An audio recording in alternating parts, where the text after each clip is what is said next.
Selamat sore bagi mahasiswa yang menyimak video ini. Semoga semua dalam keadaan sehat. Kita berjumpa kembali pada kesempatan ini untuk mengulas mengenai chapter berikutnya pada mata kuliah kita. Paparan saya akan ditampilkan dalam PowerPoint berikut.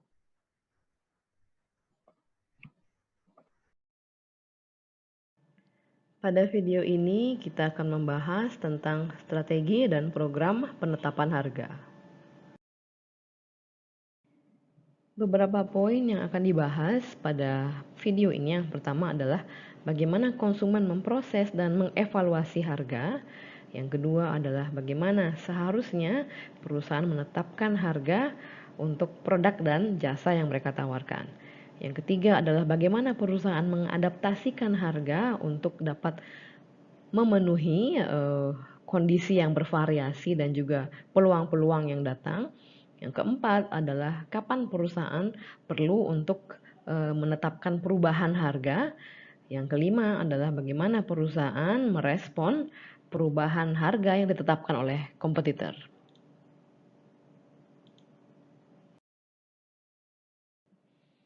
Harga adalah satu elemen dari bauran pemasaran yang menghasilkan pendapatan. Elemen lain menghasilkan biaya atau cost. Harga adalah elemen yang paling mudah dari program pemasaran untuk dapat diubah atau disesuaikan.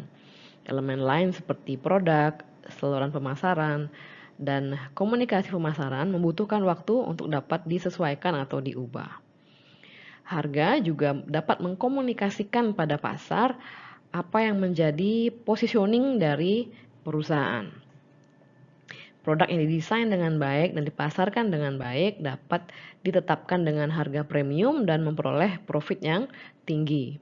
Namun saat ini di mana realitas ekonomi yang sulit menyebabkan konsumen untuk berhemat dan banyak perusahaan harus secara hati-hati mengevaluasi strategi penetapan harganya. Keputusan penetapan harga merupakan keputusan yang kompleks di mana pemasar harus mempertimbangkan banyak faktor dalam menetapkan harga. Faktor tersebut yang pertama adalah perusahaan, yaitu apa yang menjadi target dari perusahaan. Apakah targetnya untuk mendapatkan market share yang luas atau targetnya untuk memperoleh profit yang maksimal. Karena berbeda target, berbeda juga strategi penetapan harga. Kemudian faktor yang kedua adalah konsumen. Siapa target segmennya dan bagaimana psikologi konsumen terhadap harga. Faktor ketiga adalah kompetisi, jadi bagaimana kompetitor menetapkan harga.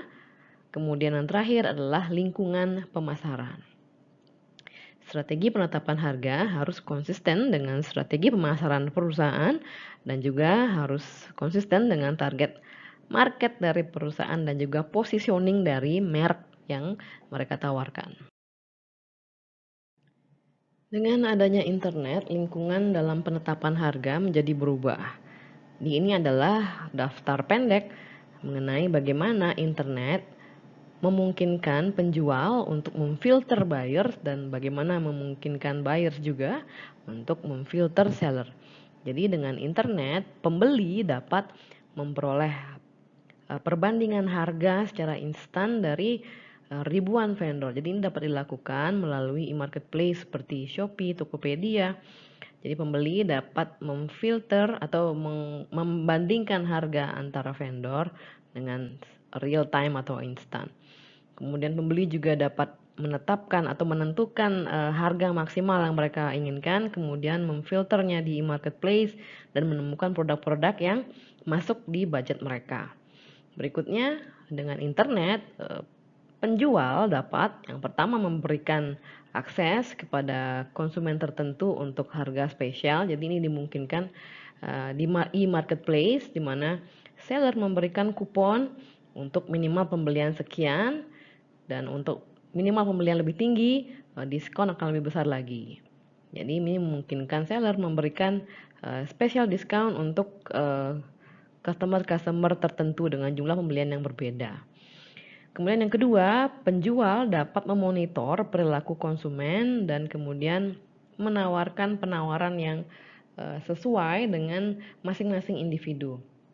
Jadi dengan adanya software yang dapat memantau bagaimana pembelian-pembelian terdahulu dari konsumen, dan kemudian software ini akan menyarankan kepada penjual untuk mengirimkan notifikasi kepada konsumen mengenai produk-produk yang pernah mereka beli yang saat ini sedang diskon. Jadi mungkin Anda sering menerima notifikasi mengenai produk yang pernah Anda beli atau produk yang sedang ada di wishlist Anda, produk yang sudah ada di keranjang Anda, dan mereka akan mengirim notif bahwa produk tersebut sedang diskon atau stoknya sudah tinggal sedikit lagi. Jadi ini adalah suatu bentuk bagaimana internet memungkinkan komunikasi itu terpersonalisasi ke masing-masing orang.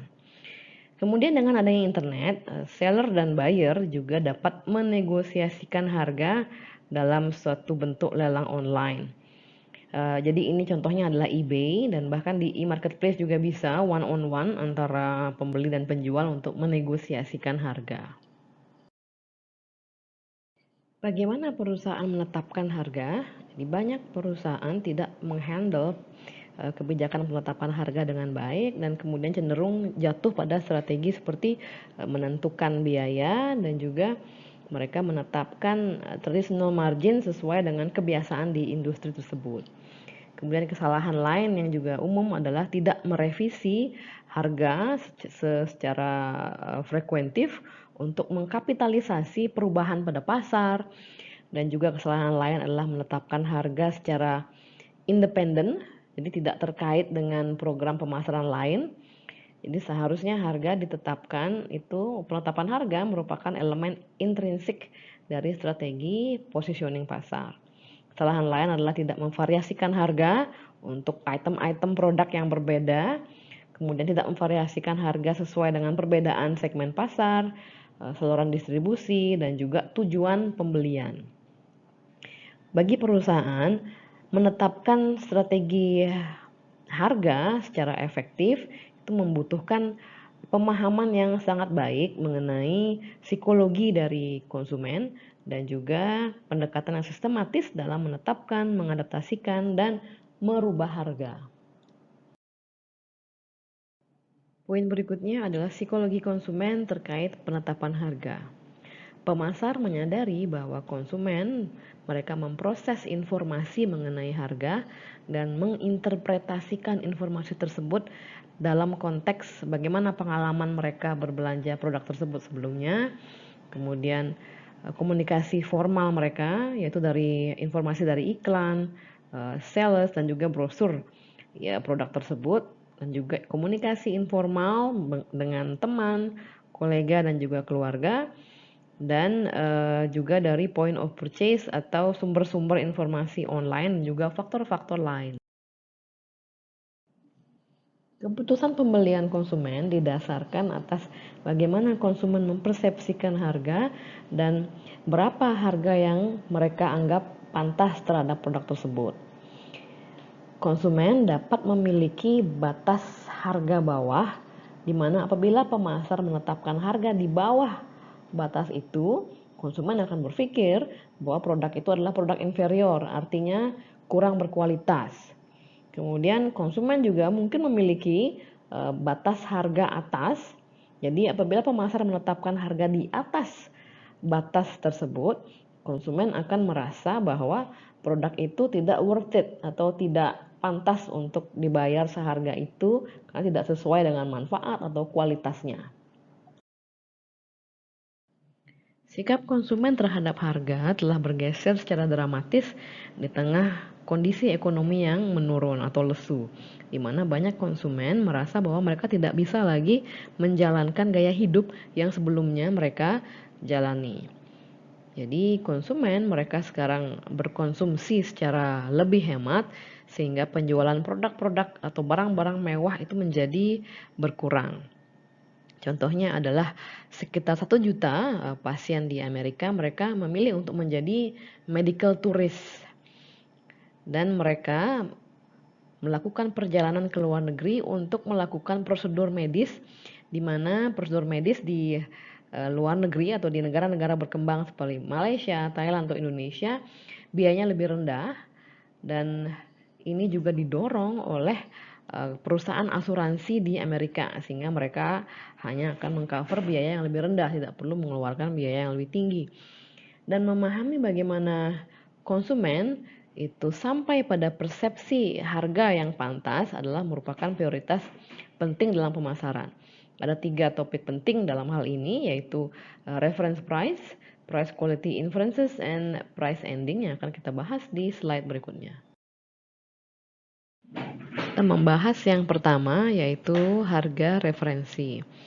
Walaupun konsumen memiliki pengetahuan yang cukup baik mengenai range harga, mereka tidak dapat mengingat secara akurat harga-harga secara spesifik untuk item-item pada kategori-kategori tertentu. Saat memeriksa produk, mereka sering mempergunakan harga referensi, membandingkan harga yang tertera dengan referensi secara internal, yaitu maksudnya adalah harga yang mereka ingat, atau external frame, yaitu referensi yang mereka lihat pada harga yang ditetapkan atau diposting pada produk tersebut. Penjual sering berusaha untuk memanipulasi harga referensi di benak konsumen. Contohnya, seorang penjual dapat meletakkan produknya di antara produk-produk kompetitor yang lebih mahal untuk mensuggest atau memberikan suatu gambaran bahwa produk mereka berada pada kelas yang sama dengan produk kompetitor yang mahal tersebut. Contoh lain adalah pakaian yang diletakkan pada suatu area dengan harga-harga produk lebih mahal di suatu mall akan diasumsikan memiliki kualitas yang lebih baik. Pemasar juga mendorong konsumen untuk memikirkan reference price dengan menyatakan bahwa harga produk tersebut awalnya lebih mahal. Contohnya adalah harga awal produk 500.000 dan kemudian diberikan diskon saat ini menjadi 300.000, sehingga konsumen merasa bahwa mereka memperoleh nilai ekonomi yang lebih baik apabila mereka membeli produk tersebut. Kemudian pemasar juga dapat melakukan framing pada harga untuk sinyal bahwa harga tersebut adalah harga yang bernilai baik atau lebih ekonomis. Contohnya adalah annual membership atau keanggotaan secara tahunan, katakanlah di suatu gym seharga 500 US dollar. Apabila dilihat itu terlihat sangat mahal, tapi apabila di breakdown menjadi membership adalah hanya seharga 50 dolar per bulan. Jadi ini terlihat lebih murah dan lebih terjangkau, sehingga konsumen dapat memikirkan untuk membeli keanggotaan tersebut. Bahasan kedua adalah price quality inference. Jadi banyak konsumen mempergunakan harga sebagai indikator dari kualitas. Jadi penetapan harga berdasarkan citra atau image adalah sangat efektif dengan produk-produk yang ego sensitif. Contohnya produk parfum, mobil-mobil mahal atau sport car, dan juga pakaian-pakaian desainer. Contohnya adalah suatu botol parfum yang dihargai atau dibanderol seharga 100 dolar, mungkin hanya berbiaya 10 dolar saja. Sejumlah brand mengadopsi konsep eksklusivitas dan kelangkaan untuk mencerminkan suatu keunikan sehingga menjustifikasi penetapan harga premium pada produk mereka. Pembuat barang-barang mewah seperti jam, perhiasan, parfum, dan produk-produk mewah lainnya sering menekankan pada eksklusivitas atau kelangkaan pada komunikasi-komunikasi pemasaran mereka dan pada saluran distribusi mereka. Jadi jika barang tersebut eksklusif, hanya diproduksi sekian di seluruh dunia, jadi itu dapat menaikkan harga produk tersebut. Untuk konsumen barang-barang mewah yang menginginkan keunikan, permintaan dapat mempengaruhi atau meningkatkan harga karena mereka percaya bahwa sedikit sekali konsumen lain yang mampu membeli produk tersebut apabila produk tersebut jumlahnya limited atau limited edition di seluruh dunia. Poin ketiga adalah price ending. Banyak penjual yakin bahwa harga harus diakhiri oleh angka ganjil. Jadi konsumen yang melihat suatu produk yang dibanderol seharga $299 adalah suatu produk yang ada di range harga $200 menurut mereka, dan bukan produk yang ada di range $300. Sehingga dengan membandrol harga 299 mereka akan mempersepsikan bahwa produk ini lebih murah apabila dibandingkan dengan kita membandrol seharga $300. Karena dengan 299 mereka mempersepsikan bahwa produk tersebut masih ada di range $200 sehingga lebih murah dibandingkan $300. Kemudian berikutnya tanda sale atau sale sign pada harga ini dapat mendorong peningkatan pembelian asal tidak digunakan secara berlebihan. Artinya hanya beberapa item pada suatu rak tersebut atau satu kategori tersebut yang diberikan tanda sale. Apabila semua produk pada rak tersebut diberikan tanda sale, justru itu dapat menjadi bumerang karena konsumen menganggap informasi tersebut tidak benar sehingga dapat menurunkan total penjualan. Kemudian pricing cue seperti tanda sale dan juga harga yang berakhiran di angka 9 itu sangat berpengaruh, lebih berpengaruh saat pengetahuan konsumen terhadap harga tidak terlalu baik, atau saat mereka membeli produk-produk yang jarang mereka beli, atau saat mereka adalah pertama kali membeli produk di kategori tersebut. Jadi tanda sale dan juga harga berakhiran 9 akan efektif di kondisi-kondisi tersebut. Bahasan berikutnya adalah penetapan harga.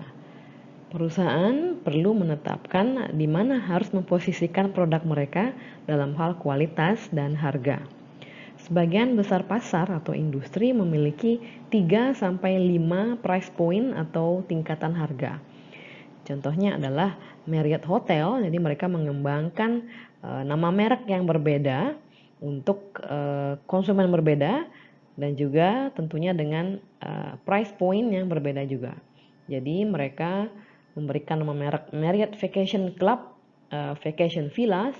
Jadi ini merupakan produk Marriott dengan harga yang paling tinggi. Kemudian Marriott Marquis, itu Marriott dengan harga yang tinggi. Kemudian Marriott saja itu adalah branding Hotel Marriott dengan harga high medium. Kemudian Renaissance, ini adalah brand dengan harga medium high. Courtyard by Marriott itu di harga medium. Town Plaza Suite adalah Hotel Marriott dengan harga medium low, dan Fairfield Inn yaitu hotel merek Marriott yang dibanderol dengan harga yang rendah. Jadi perusahaan merancang strategi branding mereka untuk dapat mengungkapkan kualitas dari keterkaitan antara kualitas dan harga dan levelnya dalam produk atau jasa yang menjadi penawaran mereka. Dalam menetapkan harga, perusahaan perlu mempertimbangkan beberapa faktor. Akan dijelaskan di slide berikutnya. Terdapat 6 tahapan dalam menetapkan harga. Yang pertama adalah menentukan apa yang menjadi tujuan perusahaan dalam kaitannya dengan penetapan harga. Langkah kedua adalah menentukan atau mengestimasikan permintaan. Langkah ketiga mengestimasikan biaya. Langkah keempat menganalisis harga, biaya, dan juga penawaran dari kompetitor. Langkah kelima adalah menentukan metode penetapan harga yang diinginkan. Yang keenam terakhir adalah kemudian menentukan harga final. Kita membahas tahapan yang pertama, yaitu menentukan tujuan penetapan harga. Semakin jelas tujuan penetapan harga pada suatu perusahaan, akan semakin mudah kemudian untuk menetapkan harga. Terdapat 5 tujuan penetapan harga. Yang pertama adalah untuk survival atau keberlangsungan hidup perusahaan. Berikutnya adalah profitabilitas yang maksimal. Berikutnya adalah perluasan market share atau pangsa pasar. Berikutnya adalah maximum market skimming atau skimming pasar. Dan terakhir adalah kepemimpinan atau keunggulan dalam hal kualitas produk. Tujuan yang pertama adalah survival. Perusahaan yang dalam penetapan harganya didasarkan atas kebutuhan untuk tetap survive di industri mereka biasanya menghadapi permasalahan over capacity pada produksi mereka dan menghadapi permasalahan kompetisi yang intens dan perubahan keinginan konsumen. Jadi selama harga itu dapat menutupi variable cost dan fixed cost, perusahaan dapat tetap bertahan dalam bisnis. Namun survival ini seharusnya menjadi tujuan yang sifatnya jangka pendek. Dalam jangka panjang, perusahaan perlu untuk melakukan berbagai cara untuk dapat meningkatkan nilai atau memberikan nilai tambah bagi produknya. Apabila tidak, mereka justru akan menghadapi kebangkrutan. Tujuan berikutnya adalah profit yang maksimal. Perusahaan mencoba untuk menetapkan harga yang dapat memaksimalkan profit. Jadi perusahaan mengestimasikan tingkat permintaan dan biaya terkait dengan beberapa harga alternatif dan kemudian memilih harga yang dapat menghasilkan profit yang maksimal atau cash flow yang maksimal atau return on investment yang maksimal. Jadi strategi ini mengasumsikan bahwa perusahaan mengetahui berapa tingkat permintaan dan juga biaya. Tujuan berikutnya adalah memperoleh pangsa pasar yang luas. Perusahaan ingin memaksimalkan pangsa pasar mereka. Mereka percaya bahwa volume penjualan yang tinggi akan mendorong atau akan membantu perusahaan untuk menurunkan tingkat biaya per unit dan juga meningkatkan profit dalam jangka panjang. Sehingga mereka menetapkan harga terendah, mengasumsikan bahwa pasar itu sangat sensitif terhadap harga, sehingga saat harga sangat rendah, maka semakin banyak orang yang akan membeli produk tersebut, sehingga pangsa pasar menjadi semakin luas.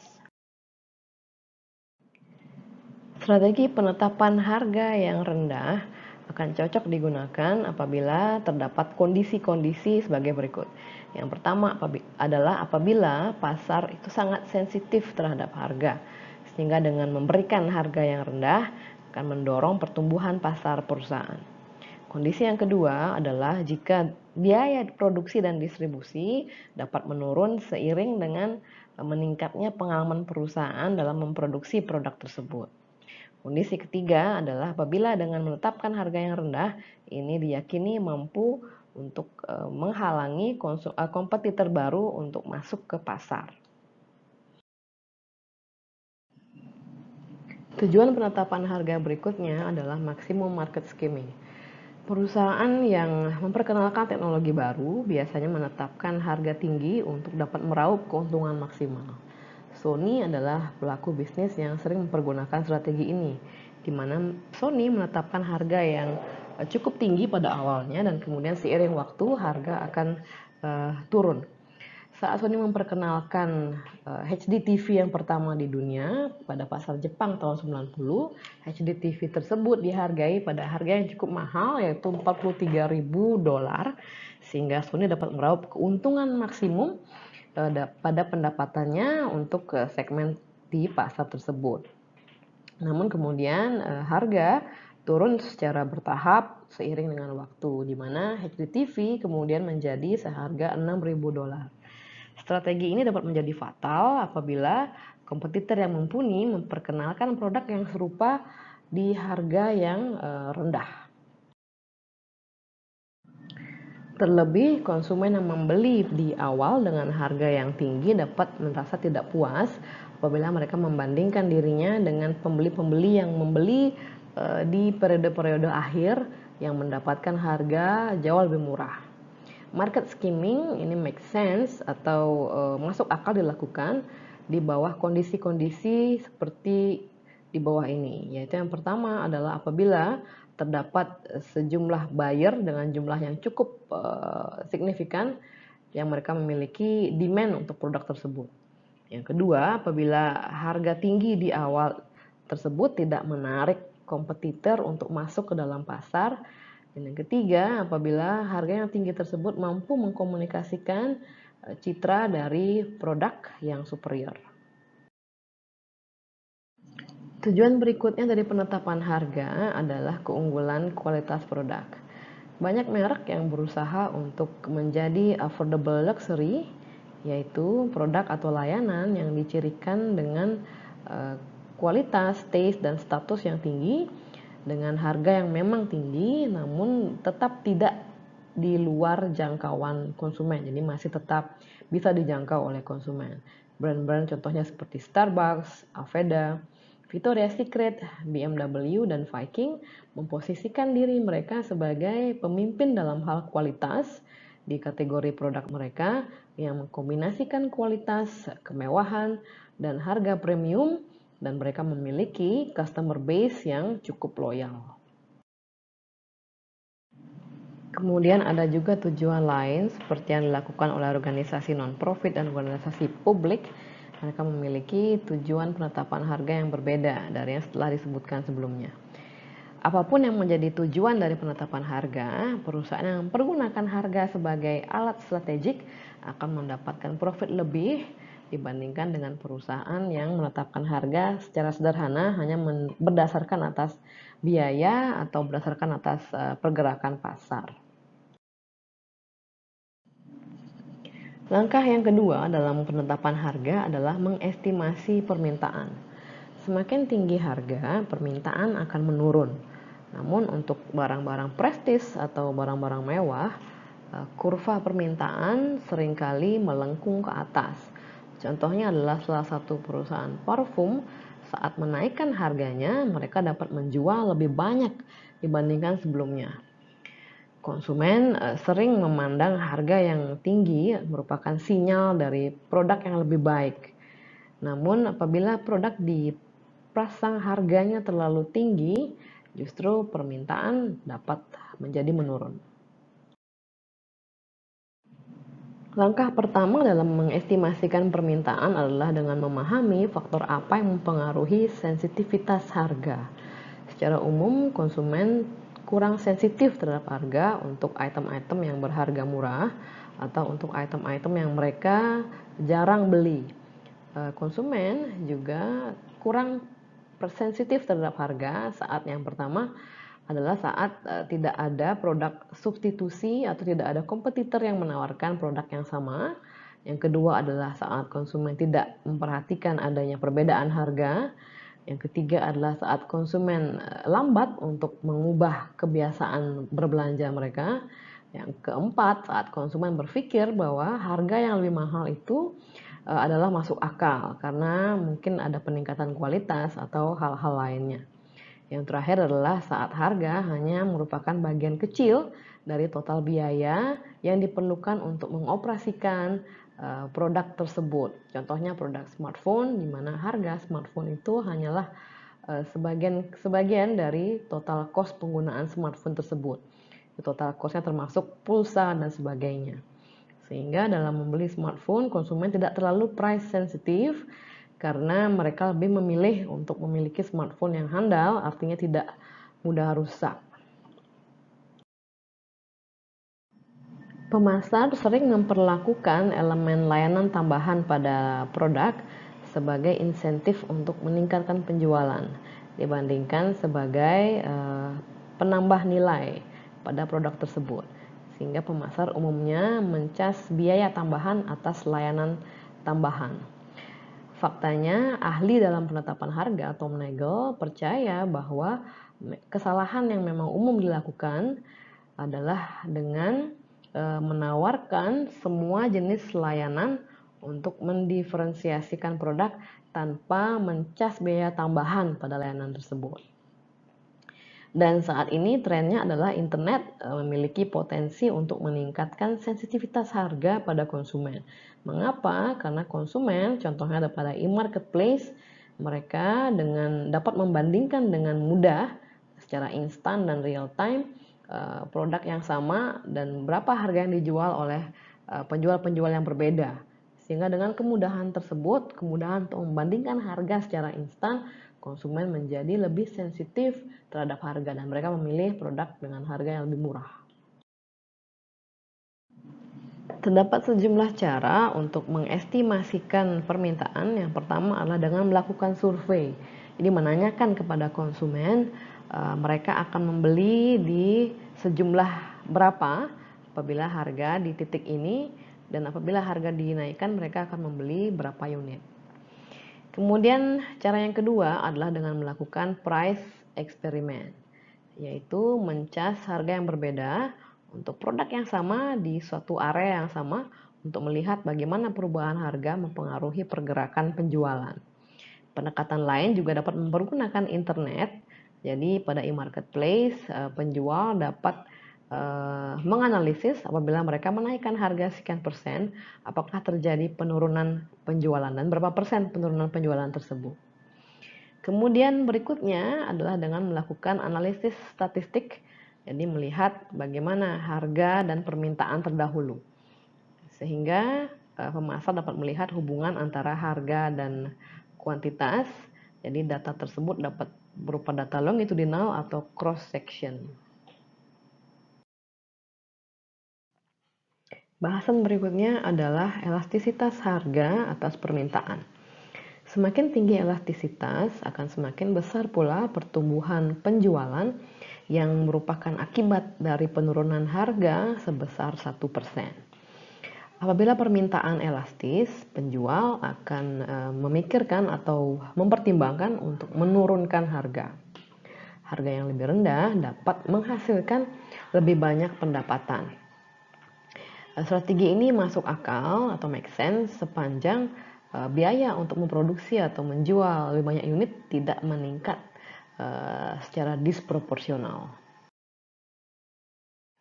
Kesimpulan dari sejumlah studi yang menganalisis mengenai elastisitas harga atas permintaan dalam kurun waktu 40 tahun menghasilkan kesimpulan, yaitu yang pertama, secara rata-rata elastisitas harga di seluruh produk dan pasar secara rata-rata adalah minus 2,62. Artinya setiap penurunan sebesar 1% pada harga akan menghasilkan peningkatan pada penjualan sebesar 2,62%. Elastisitas harga, besarnya elastisitas harga ini lebih tinggi pada produk-produk tahan lama seperti mesin cuci, TV, dan sebagainya daripada produk kategori lain. Dan elastisitas harga juga semakin tinggi pada produk-produk yang ada pada fase pengenalan atau fase pertumbuhan pada siklus hidup produk. Kemudian inflasi juga akan memicu elastisitas harga yang lebih tinggi, terutama dalam jangka pendek. Kemudian terakhir adalah elastisitas harga ini lebih tinggi pada item-item individual dibandingkan elastisitas harga pada suatu brand secara keseluruhan.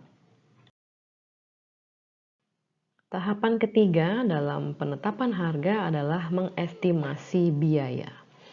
Dalam mengestimasi biaya, pemasar perlu memahami tipe-tipe biaya dan level produksi. Tipe biaya yang pertama adalah fixed cost, juga diketahui sebagai overhead, adalah biaya yang tidak bervariasi yang menyesuaikan dengan level produksi. Jadi contoh dari fixed cost adalah biaya sewa, biaya bunga bank, gaji, dan sebagainya yang tidak bergantung pada jumlah output atau jumlah produksi dari suatu perusahaan. Cost yang kedua adalah variable cost yang bervariasi secara langsung terhadap jumlah atau kuantitas produksi. Contohnya adalah hand calculator yang diproduksi oleh Texas Instruments. Ini menghasilkan variable cost, yaitu biaya material dalam bentuk plastik, mikroprosesor chip, dan juga pengemasan. Biaya ini cenderung konstan per unit yang diproduksi. Mereka disebut dengan biaya variabel karena total biaya variable cost ini bervariasi menyesuaikan dengan jumlah unit yang diproduksi. Semakin tinggi unit yang diproduksi, total biaya variabel juga akan semakin tinggi. Berikutnya adalah total cost, yaitu jumlah dari fixed cost dan variable cost. Kemudian average cost adalah biaya per unit produk pada suatu level produksi. Jadi average cost adalah total cost dibagi dengan kuantitas atau jumlah produk yang diproduksi. Jadi manajemen ingin membandrol harga yang setidaknya mengcover biaya total produksi ini atau average cost ini. Untuk dapat menetapkan harga dengan tepat, manajemen perlu mengetahui bagaimana biaya mereka bervariasi pada level produksi yang berbeda. Contohnya adalah perusahaan TI, mereka membangun pabrik untuk memproduksi 1000 kalkulator per hari. Biaya per unit akan tinggi apabila pabrik tersebut hanya memproduksi sedikit unit per hari. Saat produksi mendekati 1000 unit per hari, average cost akan menurun karena fixed cost dibagi dengan jumlah unit yang lebih banyak. Kemudian average cost jangka pendek akan meningkat setelah 1000 unit karena kapasitas pabrik hanya 1000 unit. Sehingga bila memproduksi di atas 1000 unit, pabrik menjadi tidak efisien, yaitu pekerja harus mengantri untuk mempergunakan mesin, kemudian mereka bisa saling bertabrakan karena tidak ada flow atau arrangement pekerjaan mereka menjadi tidak organized karena complicated. Kemudian mesin dapat menjadi rusak atau malfunction karena memproduksi lebih dari kapasitasnya. Sehingga akibatnya biaya menjadi lebih tinggi apabila memproduksi di atas kapasitas pabrik. Apabila TI atau Texas Instruments yakin mereka dapat menjual 2000 kalkulator per hari, mereka perlu mempertimbangkan untuk membangun pabrik yang lebih besar. Pabrik tersebut akan mempergunakan mesin yang lebih efisien dan menata work arrangement yang lebih terorganize dengan baik. Sehingga cost per unit untuk memproduksi 2000 kalkulator per hari akan menjadi lebih rendah daripada cost per unit untuk memproduksi 1000 kalkulator per hari. Bahasan berikutnya adalah akumulasi produksi. Saat TI memperoleh pengalaman yang lebih banyak dalam hal memproduksi kalkulator, maka mereka mampu menyempurnakan metode produksi mereka.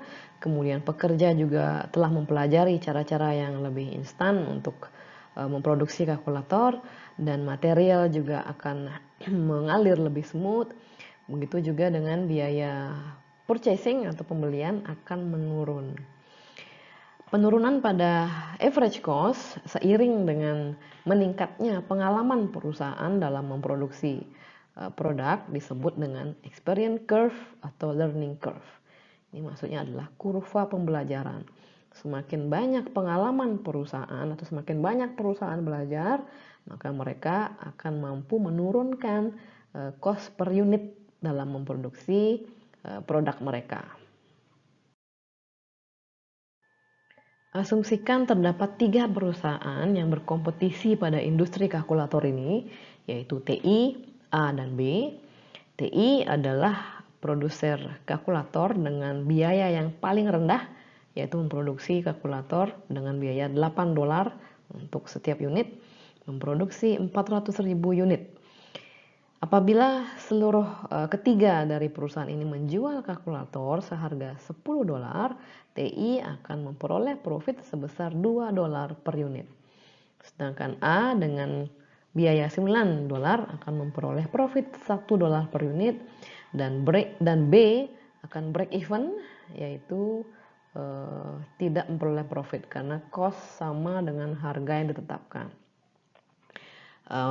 Langkah yang cerdas untuk TI terkait dengan situasi ini adalah dengan menurunkan harganya menjadi $9. Dengan strategi ini, hal ini akan memicu perusahaan B untuk keluar dari pasar, dan bahkan juga A akan mempertimbangkan untuk keluar dari pasar karena margin profit yang terlalu tipis, dan bagi B mereka tidak memperoleh profit sama sekali. Kemudian karena B dan A keluar pasar, TI akan mengambil pangsa pasar dari B dan A.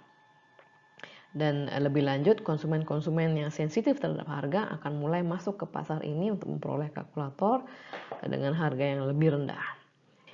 Saat produksi meningkat di atas 400.000 unit, biaya dari TI akan menurun semakin jauh dan juga lebih cepat, sehingga TI mampu masih menghasilkan profit walaupun mereka mencas produknya pada harga $9. Jadi TI telah mempergunakan strategi penetapan harga yang agresif ini secara berulang untuk memperoleh peningkatan pangsa pasar dan untuk memaksa kompetitor lain keluar dari industri karena profit margin yang tipis. Bahasan berikutnya adalah target costing. Target costing adalah melakukan berbagai upaya atau tindakan untuk mencapai penurunan biaya pada satu level yang ditargetkan. Perusahaan dapat memotong biaya dengan berbagai cara.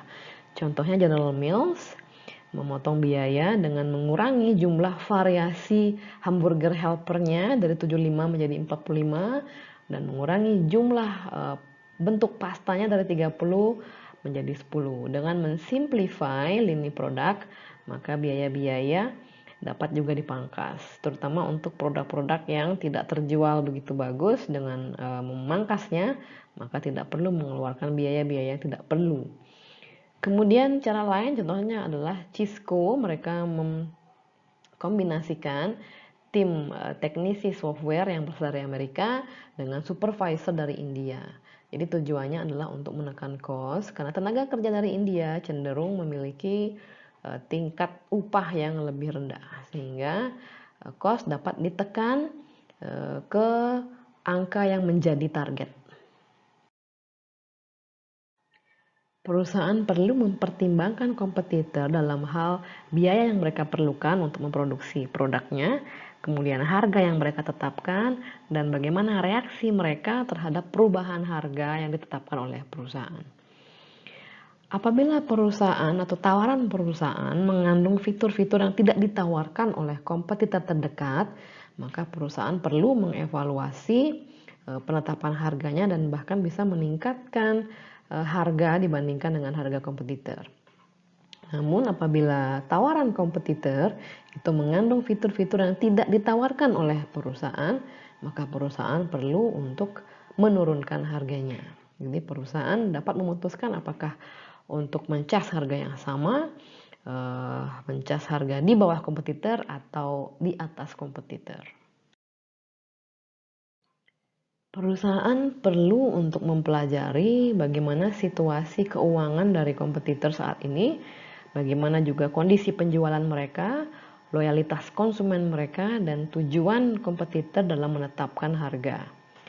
Apabila kompetitor memiliki tujuan untuk memperluas pangsa pasar dalam penetapan harga produknya, maka kompetitor akan cenderung bereaksi terhadap penurunan harga yang ditetapkan oleh perusahaan dengan cara menyesuaikan berapapun penurunan harga yang ditetapkan oleh perusahaan, maka kompetitor akan menyesuaikannya.